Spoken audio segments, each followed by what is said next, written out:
Halo, Assalamualaikum warahmatullahi wabarakatuh. Nama saya Ari Hardianto. Saya mengajar sebagai guru bahasa Inggris di SMA Negeri 10. Ada beberapa hal temuan yang saya temukan di kelas. Ada satu keanehan yang muncul ketika saya mengajar di kelas. Saya mengajar di kelas 11, di kelas 11 IPS tepatnya. Pada saat saya memberikan satu pengajaran balik dari kelas sebelumnya, di kelas 10, saya mengingatkan kembali mengenai penggunaan personal pronoun. Personal pronoun. Di sana personal pronoun sebagai kata ganti diri, ada sebagai subjek dan sebagai objek. Ketika saya menanyakan kepada mereka personal pronoun sebagai subjek apa saja, mereka masih bingung. Ada juga yang bisa menjawab. Mereka hanya mengenal I, me, my, dan sebagainya. Lalu saya tanya seorang laki-laki, siswa laki-laki. Saya tanya kepada dia, oke, apa saja apa saja subjek dalam bahasa Inggris. Dia hanya mengatakan my, me, your, gitu. Lalu saya tanya kembali kepada temannya, coba ulangi lagi. Apa saja subjek dalam bahasa Inggris? I, we, use, my. Mereka masih kebingungan dengan sebagai subjek, posisi sebagai subjek, objek, dan sebagai posesif. Lalu saya kembali ke papan tulis lagi dan menuliskan di sana bahwa subjek dalam bahasa Inggris ada I, you, we, they, he, she, dan it. Lalu saya jelaskan artinya I, artinya ini, saya, you, kamu, we, kami, they, mereka, he, dia laki-laki, she, dia untuk perempuan, it, ini itu benda. Saya jelaskan lalu saya hapus kembali. Saya balik bertanya kembali kepada dia laki-laki yang saya tanya lebih dulu. Coba Anda sebutkan lagi.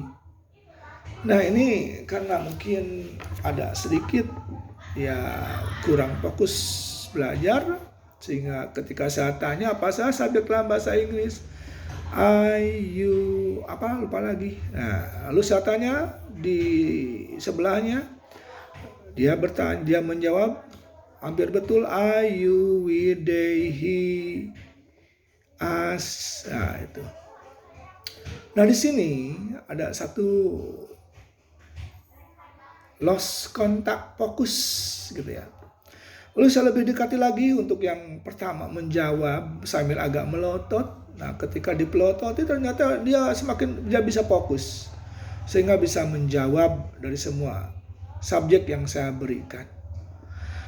Semua siswa saya telusuri, terutama untuk laki-laki, dan semuanya memang ketika mengajar sedikit agak dipelototi, mungkin ada sedikit fokus pada pelajaran sehingga mereka bisa menjawabnya.